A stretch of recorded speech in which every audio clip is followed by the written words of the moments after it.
Judicial Watch has again uncovered new emails, this time from disgraced FBI agent Peter Strzok. Strzok insists that he retain his FBI security clearance before moving to special counsel Robert Mueller's team. Strzok is assured he will remain free to act just as he did while a deputy assistant director of the counterintelligence division. Joining us now, Chris Farrell. He's the director of investigations and research for Judicial Watch. And Chris, first of all, thanks for being here. Great to see you again. Great work. I don't even know what to say. The people who are named in this scandal in the FBI, who are patently, obviously, transparently corrupt, have the audacity to ask for continuing security clearances, even as they are moved to the special counsel. I mean, I don't understand this. The culture, the reasons that they understand they can get away with this nonsense. Help us out. They had to advance the conspiracy. They're in the middle of a project trying to destroy President Trump. And so Strzok needed to keep all of his horsepower because he was just moving the effort to a new venue. And you'll note that he's emphatic about keeping his ability or his authority to declassify information. That's specifically mentioned in the text of the emails we recovered. And the reason why he wants to declassify information is so he can leak it. Mm-hmm. This is all part of an information campaign. This is the Stop Trump gang.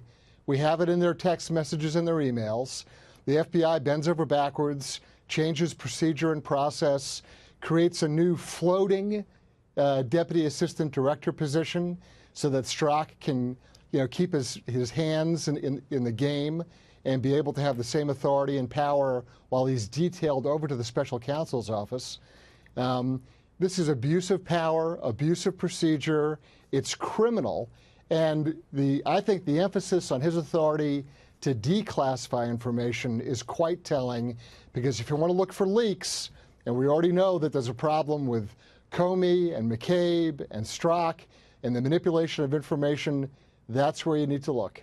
Well, we need to look. The problem is the special counsel is the one doing the looking, and no one has apparently the energy or the vision to carry out an investigation from Congress that will directly go after exactly what you're saying.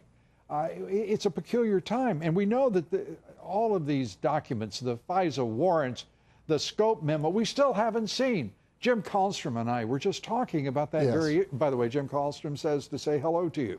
Say hello back. And hey back. I will pass that on too. There's a note here from Jim on criminal contempt, false statements, the lying in a court, denying civil rights of Trump at all, acting under color of law and perjury. Yep. Those are just some of the notes that he has taken on what is going on here, and yet we don't have anyone in Congress, not even Devin Nunes, the chair of intelligence, who is, as Jim pointed out, has been the hero in this in Congress. Not even he has had the ability to go after these issues, and I don't know how we get to them. I really don't anymore, because justice is a corrupt and I think incompetent institution, and as we've discussed, the FBI is beyond repair. Well, I can tell you that, Mueller has yet to be able to articulate the criminal predicate for his investigation. No one can tell you what crime Mr. Trump and his campaign purportedly committed. There's nothing there, so he can't tell you what the crime was. I can tell you what Strzok's been doing. 18 U.S.C. Section 242, which is deprivation of rights under color of law. It's essentially abuse of authority, abuse of process, exactly what Mr. Kallstrom was talking about a few moments ago. And so that kind of leveraging and using one's law enforcement power to try to steer an election, to target and go after a candidate for the presidency, is the most outrageous abuse of law enforcement and intelligence powers we've ever seen. And now it's compounded because this whole effort to go after Manafort, and I have no sympathy for Manafort, but the whole effort to go after him is to squeeze him so that he'll say something about this meeting with a Russian attorney and Donald Jr. and the rest of the people.